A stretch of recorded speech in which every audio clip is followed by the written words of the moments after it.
el presente trabajo vamos a analizar la novela que se titula Las voces del desierto en su versión traducida al español o Mutant Message Down Under en su versión original escrita en inglés. Esta novela fue escrita y publicada por Marlon Morgan en 1991. Marlon Morgan nace el 29 de septiembre de 1937 en Iowa, en Estados Unidos.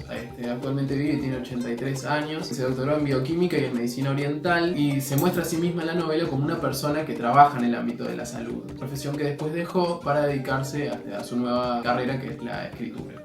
La novela Las voces del desierto relata a lo largo de 30 capítulos la inmersión de la autora, que recordemos no es antropóloga, en una comunidad aborigen australiana a lo largo de 3 meses y es partícipe de un walkabout. Walkabout se refiere a un viaje que realizan los aborígenes australianos ocasionalmente al interior del país. Durante este tiempo, la autora se ve interpelada en un continuo contraste entre su sociedad y la de los nativos, cuestionando la suya propia y aprendiendo sobre la de ellos, relativizando así este encuentro con la otredad. El objetivo de nuestro trabajo es mostrar la posibilidad de realizar abordajes críticos a contenidos que intenten dar cuenta o de explicar la otredad a partir de diferentes soportes, como pueden ser videos, películas, documentales, o como en este caso es una obra literaria. Y lo pretendemos hacer a partir de las herramientas y los conceptos aprendidos en el curso de Antropología Social 1, demostrando así una antropología que no solo discuta contextos antropológicos, sino también con el contenido en general que se realiza sobre la naturaleza humana, mostrando con ello distintas visiones sobre lo que consumimos en nuestra cotidianeidad y su impacto en ese otro que queremos comprender. A modo de prólogo, la autora incluye una carta al lector en la que cuenta que lo que se narra en la novela está basado en una experiencia personal de ella. También aclara que va a incluir algunos datos históricos en función de evitarle al lector una búsqueda bibliográfica y un viaje a Australia. En cuanto a la búsqueda bibliográfica, yo creo que tiene que estar porque de esa manera uno puede ver si se está cometiendo plagio o si se está inventando cosas. Y en cuanto al viaje a Australia, vamos a empezar por el hecho de que no todos tienen la posibilidad de realizarlo. Y en caso de que pueda, creo que estaría mal ir a corroborar con esa tribu si lo que se narra es verdad, cuando esa tribu no tiene por qué satisfacer la curiosidad de nadie. Bueno, después se habla un poco del racismo que hay en Australia en cuanto a los grupos aborígenes. Trata este tema como si el tema de racismo fuera a nivel general un tema de vuelta, cuando en la mayoría de las veces es un grupo dominante, si se quiere decir, sobre otro, hay una relación de poder. Ella misma se da cuenta durante la novela, o va a ir detallando, que hay un gran prejuicio de parte de la población australiana hacia los grupos aborígenes. Y por último, ella menciona que lo que se narra en la novela vale la pena en cuanto a lo monetario, es decir, el lector que pagó por la novela va a sentir que vale cada centavo que él pagó leerla a modo como entretenimiento. Este tema lo vamos a desarrollar más adelante. Ya entrando al principio de la novela, si bien el foco de la novela es el contacto que tiene Marlo con el grupo nativo y su posterior viaje con ellos, es importante conocer su contexto socioeconómico previo. Ella es una mujer de 50 años, es divorciada, sus hijos ya son mayores, hizo su carrera en el área de la medicina, se instala en Australia por un tema laboral. Lo anecdótico es que ella cuenta que cuando llegan al avión, cuando pisa Australia, fumigan a los pasajeros. Esto es un elemento que hay que tener en cuenta porque ella lo va a comparar con un hecho con otro tema anecdótico cuando posteriormente se encuentra con el grupo. Cuando ya se instala en Australia, inicia un proyecto con grupos nativos urbanos que ella llama mestizos, que le da cierto reconocimiento con grupos aborígenes que habitan en el área rural. Su visión básicamente está influenciada por lo que le cuentan a ellas sobre estos grupos, que son primitivos, salvajes, analfabetos, y los llaman de forma despectiva a los salvajes o a los antiguos. Y antiguos no por antiguos de forma despectiva, ya que parece que se quedaron en el tiempo, si se quiere decir. Su cultura no tiene escritura, no se conoce mucho de su pasado, se sabe que son antiguos nomás. También podemos notar un poco la cabeza, si quiere decir, o la idea que tiene la población no aborigen australiana, de que vinimos al mundo a producir o que nuestro progreso se mide en éxito monetario. Y ella, cuando trabaja con este grupo urbano nativo, como que le trata de enseñar a tener su propio negocio, pelearse por sí mismo.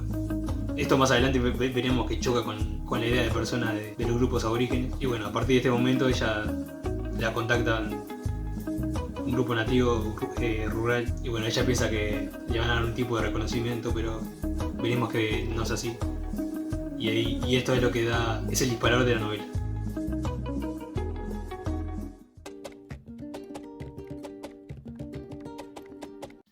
Una vez que ella se pone en contacto con este grupo, ella viaja a otra ciudad de Australia, está cercana al área donde ellos viven, se queda en un hotel, bueno, la pasan a buscar, reconoce que vienen a por ella porque el conductor, por sus rasgos, es aborigen. Y bueno, inician un viaje hasta donde está sentada esta tribu. Y bueno, durante todo el trayecto ella casi que ni habla con el conductor. Y bueno, cuando llega se encuentra con una especie de un refugio improvisado, una fogata, y bueno, le piden que se quite sus pertenencias, que sus joyas, su cartera, le dan un harapo para que lo use como prenda. Y bueno, y tiran sus pertenencias al fuego. Lo interesante acá es que también le realizan una limpieza, es decir, con el humo de la fogata, le empiezan con un abanico a tirar humo. Y le dicen que ahora está limpio. Se podría hacer un paralelismo entre el momento en el que ella llega a Australia, cuando baja del avión, y con la limpieza que le realiza el grupo. Acá podemos ver dos nociones distintas de suciedad o de contaminación, del que hablaba Mary Douglas. Y acá podemos ver a la suciedad como un componente importante dentro de dos sistemas distintos. Por ejemplo, en el caso del avión, se le fumigaba a los pasajeros. Se tiene una idea de lo que es virus y bacterias en base a nuestro pensamiento occidental, con una base epistemológica de carácter científico y lógico. Pero en el caso de este grupo, la suciedad viene de todo lo ajeno al grupo, todo lo que trae consigo Marlowe, es decir, todos los componentes sintéticos que ella trae, como la ropa, las tarjetas de crédito, su reloj. Esto es un elemento importante porque la suciedad en nuestra sociedad occidental va más que nada vinculado a lo higiénico, pero en el caso de esta cultura es una herramienta que nos ayuda a comprender mejor su sistema de normas que están implícitas, y más teniendo en cuenta que el grupo no tiene normas como nosotros tenemos en el sentido del ámbito jurídico, ¿no?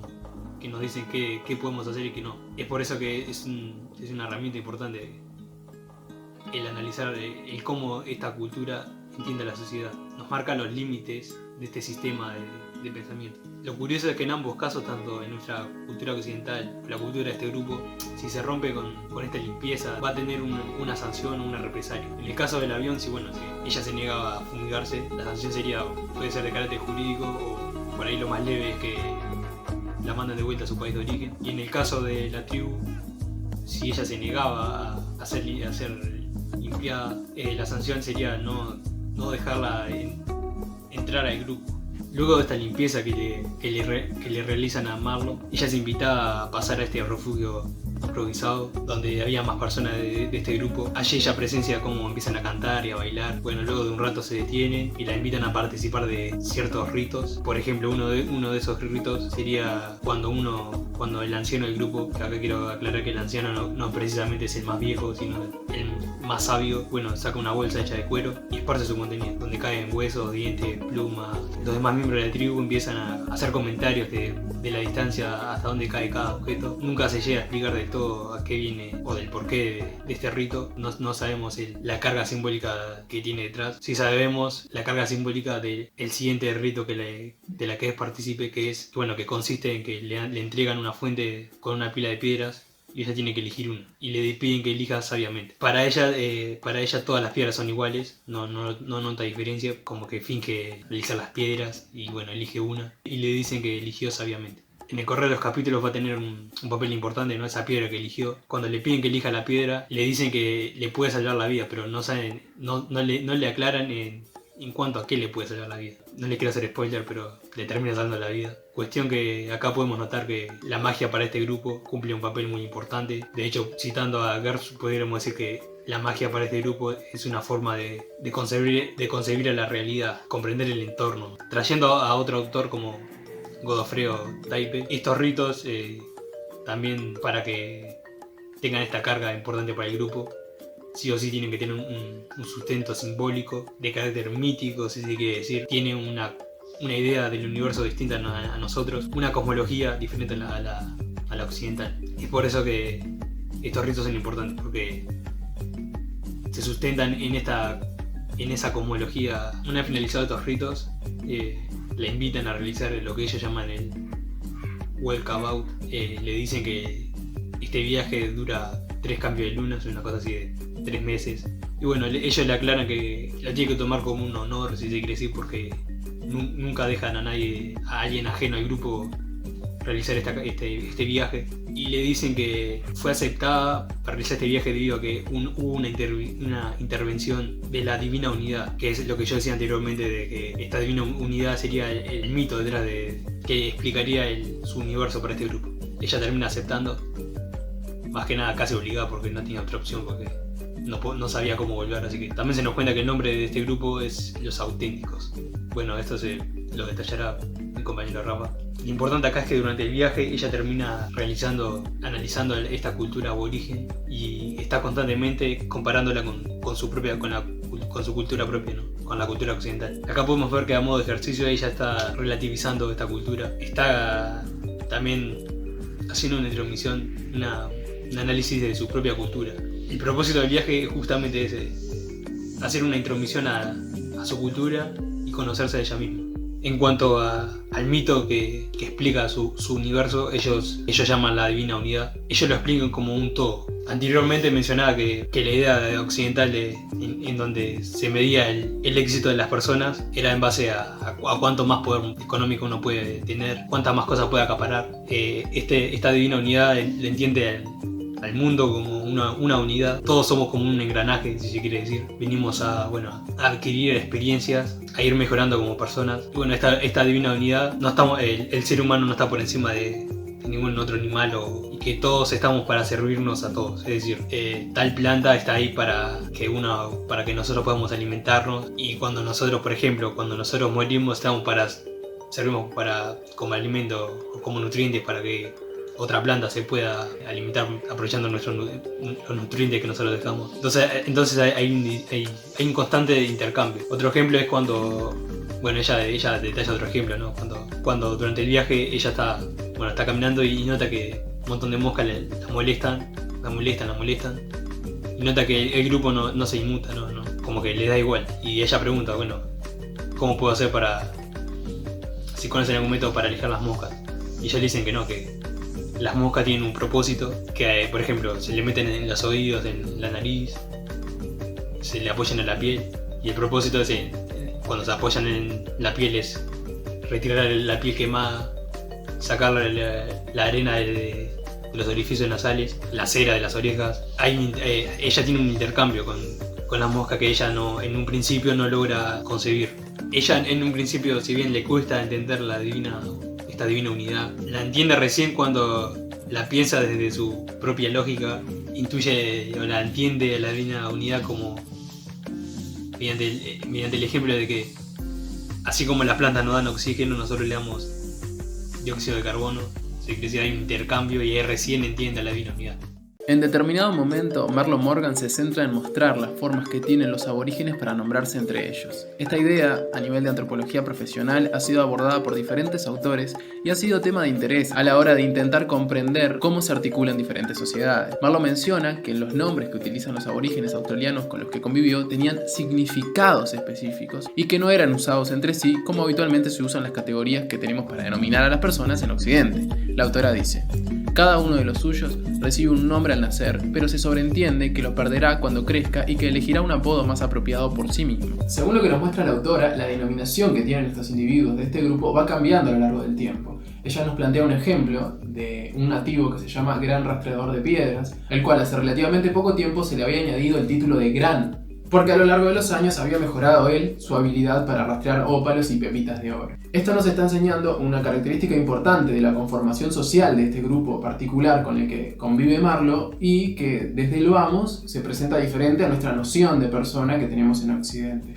Creo importante señalar, sin embargo, que en la novela no se profundiza en aspectos profundos de la descripción de esta otredad, Y por el contrario, la mayor cantidad de información es de carácter descriptivo. Entonces, para sacar algunas ideas, traigo a colación algunos ejemplos etnográficos trabajados por otros autores. Marcel Mauss hace una distinción a partir de ejemplos etnográficos entre la noción nativa de persona y la noción occidental, en donde esta última está relacionada al sujeto en tanto persona individual y donde se presentan las nociones de libertad individual, conciencia individual y conciencia del yo, entre otros. Mientras que por otro lado, en algunos grupos etnográficos americanos, como los Zuni de México o los Huaquiutl de Estados Unidos, se manejan otras nociones de persona que están en un estrecho vínculo con su universo social particular y tienen estos grupos, por lo consiguiente, un carácter colectivo de la noción de persona. Mauss dice para estas personas que cada momento de la vida de una persona queda personificado y recibe un nuevo nombre, un nuevo título de niño, de adolescente y de adulto. En este sentido, Mauss plantea que los ritos de paso le van a ir generando a lo largo de su vida diferentes nombres a estas personas y que estos nombres están directamente vinculados a su función y lugar dentro de este grupo social particular. Cosa que si trazamos un paralelismo con la novela podemos ver claramente sucede en el grupo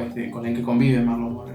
Retomando con la novela, la autora menciona que el nombre de cada individuo va a cambiar muchas veces en el trayecto de su vida en función de que esta persona se vaya volviendo más sabia, creativa y a partir de que sus objetivos sean definidos con mayor claridad. Y así es que se daban nuevos nombres con cada mejora personal. Comenta que en este grupo estaban, por ejemplo, cuentista, hacedor de herramientas, guardián de los secretos, maestro de costura, gran rastreador de piedras, gran música, etc. Es importante remarcar que la interrelación de los integrantes de este grupo es total y según la percepción de la autora sobre estas personas, no existirían nociones de individualidad tal como las conocemos en Occidente. En un momento, un aborigen llamado Outa, que es el informante de Marlowe, ya que es el único que habla inglés, le comenta que en otras naciones indígenas australianas usaban 8 nombres en total. Trazando un paralelismo, en el trabajo de Clifford Geertz que realizó en Bali, este autor menciona que existen por lo menos 6 clasificaciones diferentes que se usan para identificar a las personas en Bali, entre las que están nombres personales, nombres según el orden de nacimiento, nombres según términos de parentesco, tecnónimos, títulos de estatus y títulos públicos. En ese sentido, Geertz plantea que, en la mayor parte de los casos, las varias designaciones no se emplean simultáneamente, sino que se emplean alternativamente según la situación y a veces el individuo. Es así que a partir de diferentes contextos sociales, las personas desempeñan distintos roles y por ende utilizan distintas denominaciones que tienen sentido dentro de su esquema social particular. Geertz plantea que el ejemplo de Bali muestra un sistema despersonalizado, porque la persona está más definida por su rol en la sociedad que por su individualidad propia, y esto es claramente observable en los grupos aborígenes que nos describe Marlon Morgan.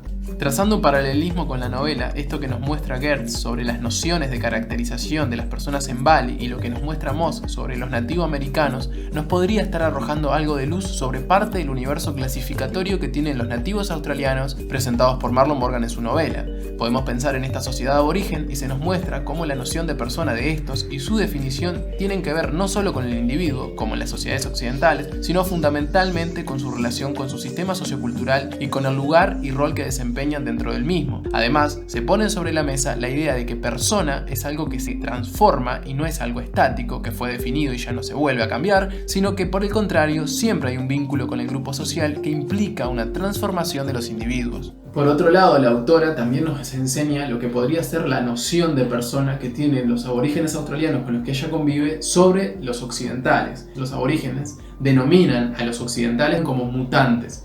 Y Marlon Morgan nos trae una definición de lo que sería un mutante. Y un mutante sería, para estos aborígenes, una persona que ha perdido o rechazado la antigua memoria y las verdades universales. Asimismo, el pensamiento de estos aborígenes para con la concepción de persona que tienen sobre los occidentales se ve reflejado en las siguientes citas. Por ejemplo, comen más cosas artificiales que naturales, no reconocen más tiempo que el presente y por lo tanto destruyen sin la menor consideración por el futuro y tienen un juicio limitado por ello. Conocen la verdad, pero la entierran bajo el espesor y las especias de la conveniencia, el materialismo, la inseguridad y el miedo.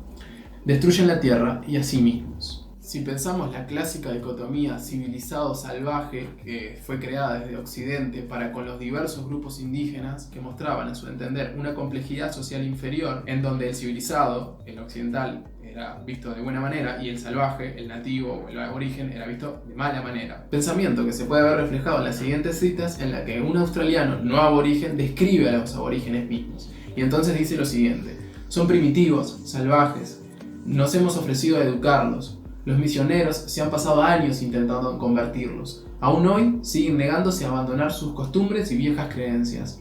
Prefieren la dureza del desierto. Son totalmente analfabetos, sin ambiciones ni empuje para el éxito. Actúan como si el tiempo no existiera. Siguen sin encajar en nuestra sociedad y ni siquiera lo intentan. Carecen de formalidad en los negocios y no son de fiar. Marlon Morgan en esta novela nos enseña una contradicotomía, en la que para los aborígenes los auténticos son ellos mismos y los mutantes las sociedades occidentales. A lo largo de la obra, la autora relativiza a su manera y pone en juego estas visiones diferentes. En ese sentido, Kurtz plantea sobre la denominación de los individuos dentro de las sociedades que en una variedad de grupos etnográficos la autodenominación de los mismos se puede traducir algo así como los verdaderos hombres, la gente, las verdaderas personas, los auténticos, siguiendo en este caso la novela, podríamos decir. Se plantea entonces que los que son ajenos de este grupo social no serían ni verdaderos hombres, ni gentes, ni personas, o auténticos, porque no pasaron por las distintas etapas y procesos sociales que se necesitan para ser considerados como tal. Cualquiera podría pensar que estamos forzando un poco el análisis de la novela, pero en cuanto a contenido que hable de la otredad consideramos posible hacer un análisis antropológico del mismo. En este caso, se puede utilizar la etnografía como un punto de partida para la comparación entre ambos contenidos. ¿Qué hace a la etnografía que no hace a esta novela? Hacia las definiciones de Rosanna Gruber, la etnografía es un trabajo intelectual, un argumento sobre un grupo humano cuyas características son la propia experiencia, las bases de datos y las interpretaciones sobre las mismas. Se trata de dibujar la experiencia humana y la diversidad característica por medio de un relacionamiento de las teorías nativas con las teorías antropológicas. En Marlowe tenemos experiencia, también tenemos interpretaciones y hay un ejercicio constante de reflexión. ¿Pero qué hay de las teorías nativas? Vamos a analizar el capítulo 13 que trata sobre la curación y es un acercamiento a la medicina de la tribu de los auténticos en contraste con la labor antropológica de Fernández Juárez sobre médicos y yatiris que nos acerca a la medicina de la comunidad aymara. Este capítulo se encuentra aproximadamente a mitad de novela. Marlowe ya lleva rato con esta tribu y ya hace rato está teniendo estas reflexiones sobre su pasado en la occidentalidad, las cosas que va aprendiendo sobre la otredad. Y bueno, la experiencia que va a presenciar ahora la va a interpelar directamente porque tiene que ver con su profesión, la medicina. Gran rastreador de piedras se cae de un terraplén de unos 5 o 6 metros y Marlowe escribe que presenta una fractura expuesta de unos 5 centímetros del hueso entre la rodilla y el tobillo. Es decir, estaríamos hablando de 5 centímetros de peroné hacia afuera o 5 centímetros de tibia hacia afuera. Esto, según nuestra medicina, es una fractura un tanto grave que hoy en día se soluciona con cirugía y una recuperación mínima de 7 a 10 días, con yeso un poco más. El ritual de curación comienza con que lo levantan, le hacen un torniquete en el muslo y Hombre Medicina comienza a hacer una suerte de reiki para ejemplificarlo. Esto no aparece en la novela, no aparece en la novela con el nombre de reiki, y comienza a deslizar sus manos a 2 centímetros de la piel del paciente. Según lo que describe Marlowe, esto sirve para hablarle al hueso y mandarle pensamientos de perfección. Hombre Medicina lo agarra de la rodilla, Mujer que Cura lo agarra del tobillo. Comienzan a hacer plegarias que no son transcriptas, tampoco sabemos en qué situación se encuentra la tribu mientras esto sucede. Y mediante un movimiento que Marlowe tampoco llega a ver y por tanto a describir, regresan el hueso a su lugar. Posteriormente, Mujer que Cura saca un tubo realizado en fibras vegetales en la que se guardan los coágulos de sangre menstrual del grupo. Y mientras Hombre Medicina junta los pliegues de piel, Mujer que Cura pone los coágulos encima de modo de sutura para que sea la curación. Y ya está, ese es todo el ritual para que el gran rastreador de piedras al otro día camine junto con la tribu sin ningún tipo de cuidado posterior. En el enfoque antropológico de Fernández Juárez tenemos como un reconocimiento de los agentes que forman parte de los conceptos de salud y enfermedad dentro de la comunidad aymara. La base de datos generada permite un ejercicio de clasificación y de reflexión en torno a esos datos. Por ejemplo, ¿quiénes son los yatirís? ¿Quiénes son los chamacani? ¿Cómo llegan a serlo? ¿Qué lugar ocupan en la tribu? En el enfoque de Marlowe, que es una novela, que es un relato, tal vez no encontramos como esas sutilezas, por lo tanto tenemos un poco más de denominaciones y situaciones y ejemplos muy concretos.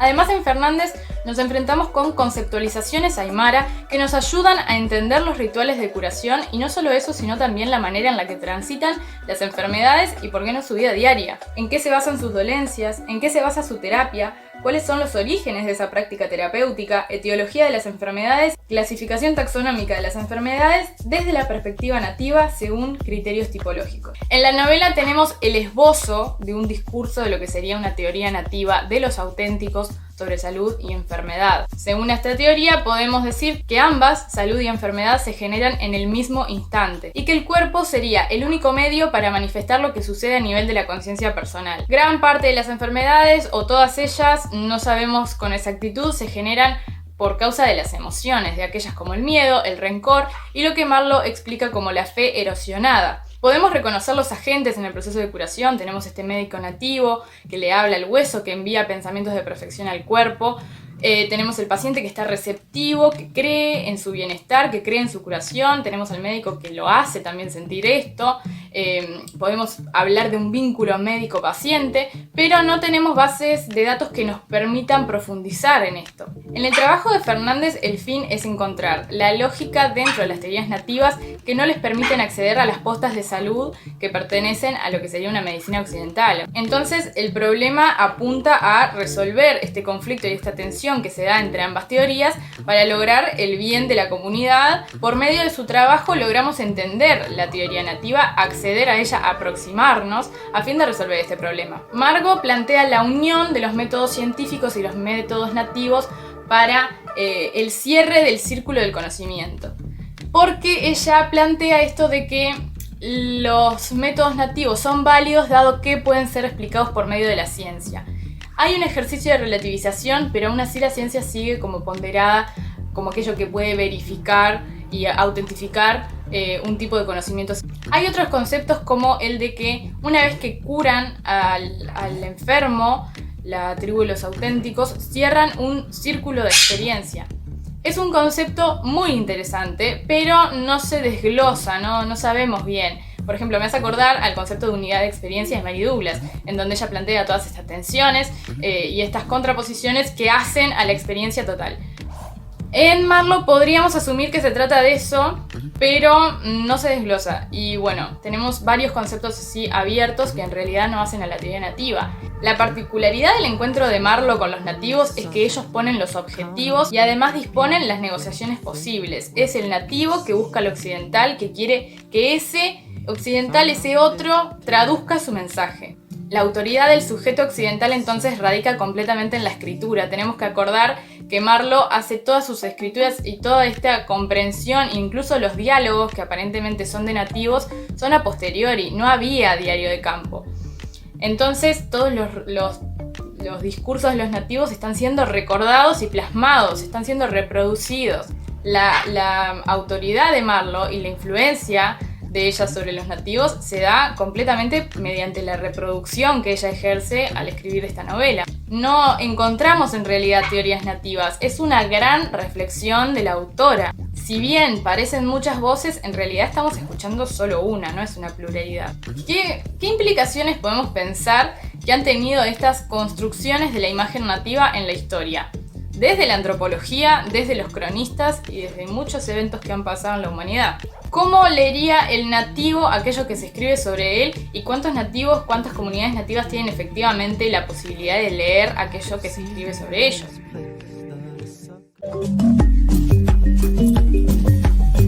Marlowe Morgan va construyendo esta otredad a lo largo de los capítulos y su caracterización del otro está fabricada desde una postura que podríamos decir es un tanto ingenua, en la que para ella el nativo es lo que podríamos denominar un buen salvaje si nos remontamos al pensamiento modernista de Jean Rousseau. En este sentido, Jean Rousseau decía lo siguiente: algunos se han precipitado a sacar la conclusión de que el hombre es naturalmente cruel y que es necesaria la autoridad para dulcificarlo, siendo así que no hay nada tan dulce como él en su estado primitivo, cuando, colocado por la naturaleza a igual distancia de la estupidez de las bestias que de las nefastas luces del hombre civil, y limitado igualmente por el instinto y por la razón a defenderse del mal que le amenaza, la piedad natural le impide, sin ser impelido a ello por la nada, hacer daño a nadie, ni aun después de haberlo recibido, porque, según el axioma del sabio Locke, no puede existir agravio donde no hay propiedad.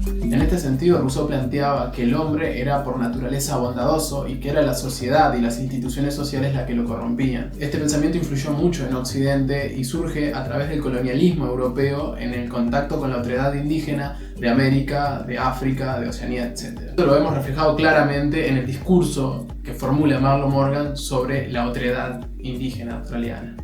Lo podemos ver a través de las siguientes citas en el texto. Allí había un auténtico apoyo mutuo, ajeno a mi mundo competitivo. Notaba la esencia de la maravillosa gente que me rodeaba, pura, inocente y afectuosa.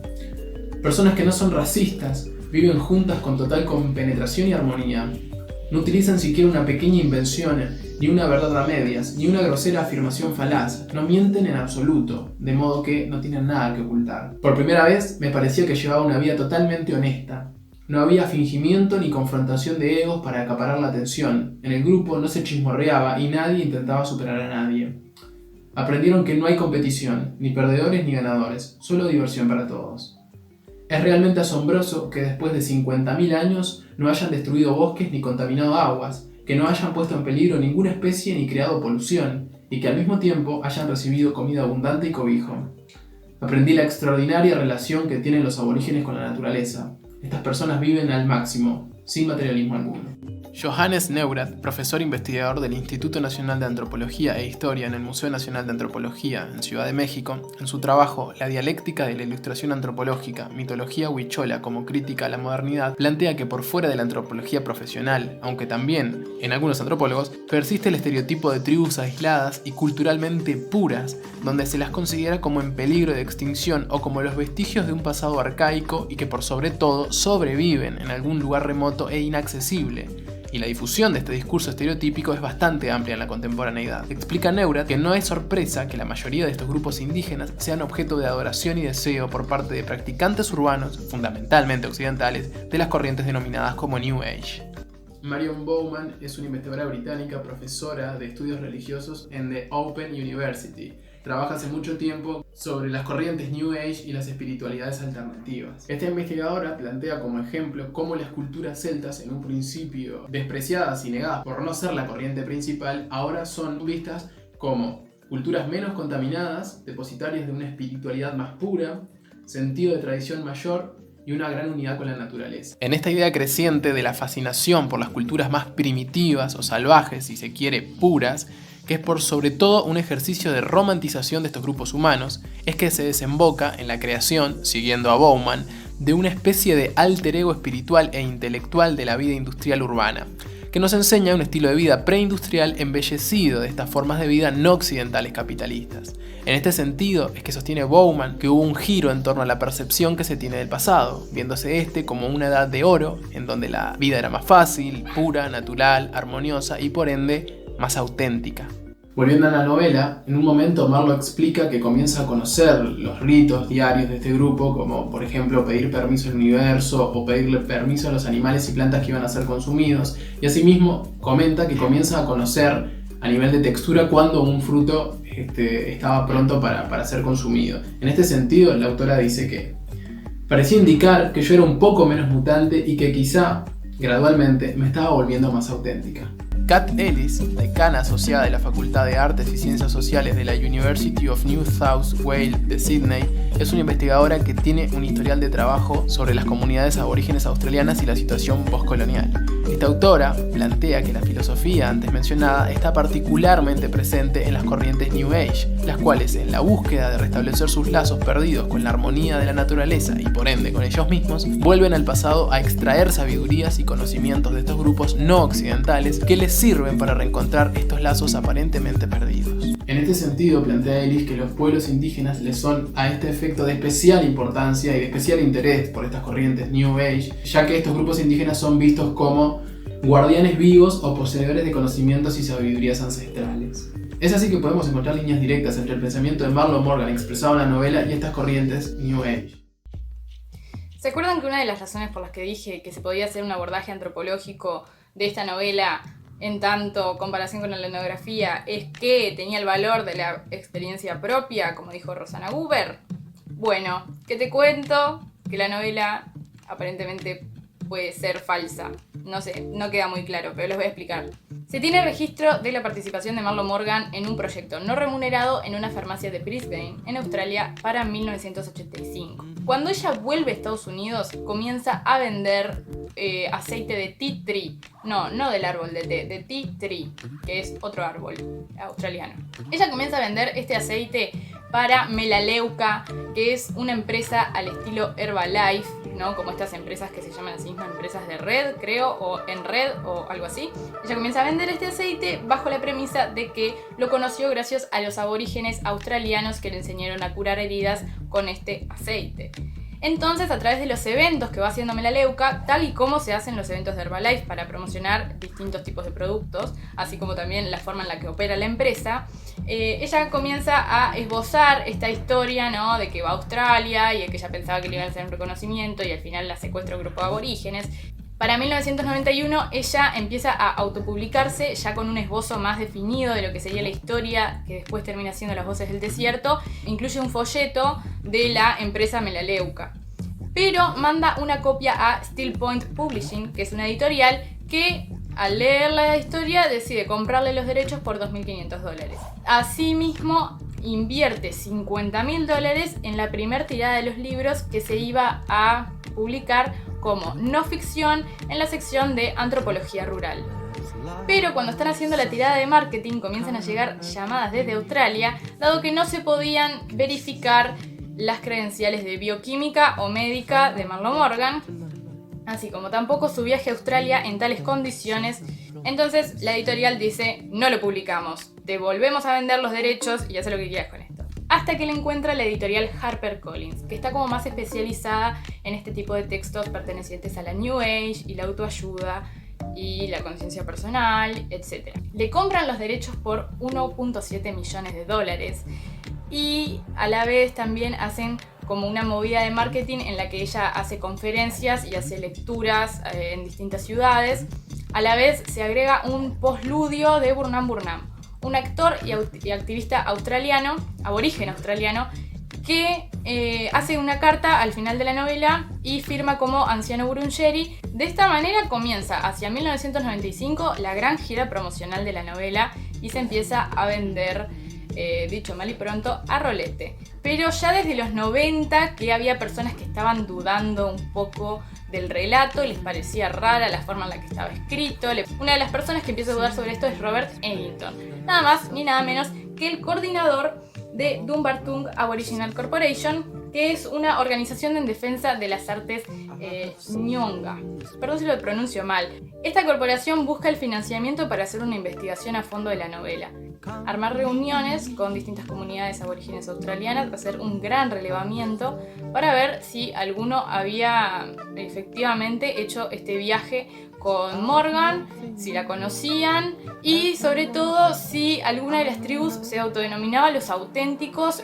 Todas las respuestas fueron negativas. El doctor John P. Stanton, que trabaja en el Museo Burnt de Antropología de la Universidad de Australia, sugiere que el libro de Morgan, y lo voy a leer porque es la cita textual, demuestra más de la imaginación del autor que cualquier experiencia de primera mano de vivir con los aborígenes del desierto y conocerlos más allá de lo que está disponible en cualquier texto popular. Una delegación de 8 aborígenes al final viaja a Estados Unidos para enfrentar a Marlo Morgan y mediante comunicación telefónica ella admite que es falso, pide disculpas y promete unas disculpas escritas a las 48 horas. Después de esto, Burnham Burnham decide retirar su apoyo a la novela. Él dice que no tenía idea de que todo esto era una fabricación. La actitud de Morgan en realidad cambió completamente. Dijo que solo se iba a comunicar a través de sus abogados y nunca escribió la declaración escrita. El libro permaneció a la venta y permanece a la venta, además de que se duplicaron las conferencias y se publicaron audiolibros y una guía de autoayuda complementaria a la novela. Marlo Morgan ofrece un mensaje a la sociedad occidental, corrompida por un sistema roto. La manera de hacer valer este mensaje puro fue recurrir al primitivismo, una existencia marginal a todo esto occidental. Entonces lo que hace al final es una fabricación del otro con rasgos comunes atribuibles desde lo descriptivo a una idea estándar de lo que consideramos el otro, el salvaje o el aborigen. Este es un fenómeno que no es la primera vez que pasa y no es el único. Se plantea este occidente que va hacia otredades marginadas para salvar un mensaje en peligro de extinción. Esta extinción generalmente viene generada por el propio sistema, que a la vez genera espacios de mercado donde se difunde el mensaje de salvación. Es como un círculo y comienza a ser un poco contradictorio. El daño se produce en tanto contenidos sobre la otredad escritos por occidentales se venden como la otredad tal y cual. Y no estoy hablando, bueno, se puede hablar de determinados contenidos antropológicos que se han hecho en la historia de la antropología y que eso se ha ido puliendo, pero bueno, estamos hablando también de películas o de novelas como esta. Se trata de una visión indigenista idealizada que termina perjudicando mucho la realidad de las comunidades. El caso de esta novela, por ejemplo, es que se tradujo en tantos idiomas que en muchos idiomas es la única obra que existe sobre los aborígenes australianos. Y es una fabricación. El público de Marlo Morgan cambió. Era una obra que iba a ser leída por lectores de antropología rural. Marlo cambia el rumbo de marketing hacia el movimiento de lo New Age, la realización personal, la autoayuda. Según York, el movimiento del New Age está definido como una mezcla de religiones paganas, filosofías orientales y fenómenos psíquicos ocultistas. Hacia finales del siglo XIX, la religión era algo con lo que uno nacía. Después, en estos tiempos, viene lo que es llamado como secularización, que es un cese del interés y de las prácticas en las instituciones religiosas. El individuo occidental, gracias a la globalización, al capitalismo y la inmigración, tiene como a su disposición muchas opciones espirituales. Y es de ahí que nace el término alternativo. Tenemos alternativas. Ya la religión no es algo que nos condiciona de nacimiento, por lo menos algunos de nosotros. Entonces, ¿cuál es ese acceso que se tiene a la espiritualidad? ¿Es una propiedad privada o es de dominio público? Bueno, desde lo New Age se plantea que sí, que en realidad tenemos acceso libre, que los legados espirituales y pasados ya no son de propiedad privada, sino que se puede tomar las riendas de estas culturas en extinción más débiles, pero de características autónomas. Una cultura o un pueblo se consideran en peligro desde la visión occidental, entonces otra cultura se apropia de ellas con el fin de salvarlas y al final se termina perpetrando la extinción en sí. En realidad, lo que se está extinguiendo y lo que se suprime es la voz de esa otredad. En el caso de Marlo, esto se puede ver claramente. La voz de las comunidades aborígenes fue completamente silenciada. Y la novela de Marlo se propone como una verdad sobre la realidad aborigen, que no está avalada por las verdaderas comunidades aborígenes. Algunos rasgos comunes que podemos encontrar dentro de la literatura New Age y la práctica New Age es el argumento de que los seres humanos somos como dioses en sí mismos y que tenemos la posibilidad de cambiar y moldear nuestra realidad por medio de nuestro pensamiento. No solo eso, sino que tenemos la responsabilidad. Mucha de la autoayuda referida a este tipo de movimiento refiere a eso, a que tenemos la responsabilidad de cambiar nuestra realidad. Este tipo de mensajes pueden ser peligrosos, sobre todo en el momento en el que vivimos, en que el sistema tiene muchas fallas porque funciona perfectamente. Este movimiento forma parte del supermercado de consumo religioso. ¿Qué quiere decir? Se nutre de la competencia y la oferta de diversos bienes espirituales. Justamente la pureza del mensaje viene de que estas tradiciones consideradas primitivas, el evolucionismo no está completamente superado. No tenemos que pensar a veces en estas teorías como algo lineal, porque justamente ahí radica el error o el peligro de no poder identificar qué rasgos de ese pensamiento evolucionista siguen hasta el día de hoy con nosotros y en nosotros. Lo valioso del mensaje puro es que viene de una sociedad que no está al acceso de las masas, un mensaje puro que hay que proteger y que son unos pocos elegidos los que van a despertar. La globalización en este caso es una de las mayores defensas de este movimiento. Como que gracias a la globalización todos formamos parte de un todo y todos somos uno. Pero esto muchas veces se puede transformar en una homogenización de los estándares occidentales.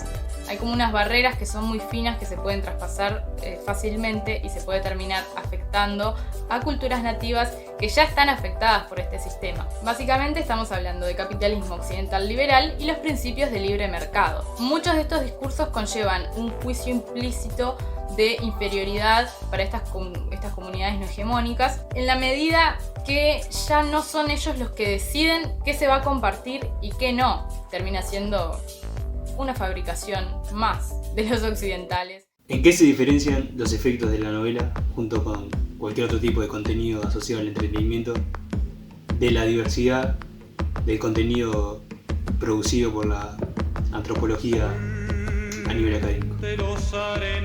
Sobre quién escribimos o a quiénes escribimos. Nuestra autoridad sobre el contenido radica más bien en el análisis que nosotros mismos podemos hacer sobre el mismo. Dicho análisis uno lo construye mediante el uso de herramientas que uno adquiere durante su formación académica. Y nos invita a pensar a qué tipo de antropología queremos ser parte y qué tipo de contenido queremos consumir también. Todas las ideologías deben verse en perspectiva. No hay que tomarlas demasiado en serio. Debemos leerlas como cuentos de hadas que tienen muchas cosas interesantes que decir, pero que también contienen mentiras perversas, o como prescripciones éticas que pueden ser útiles reglas aproximativas, pero que son letales si se les sigue al pie de la letra.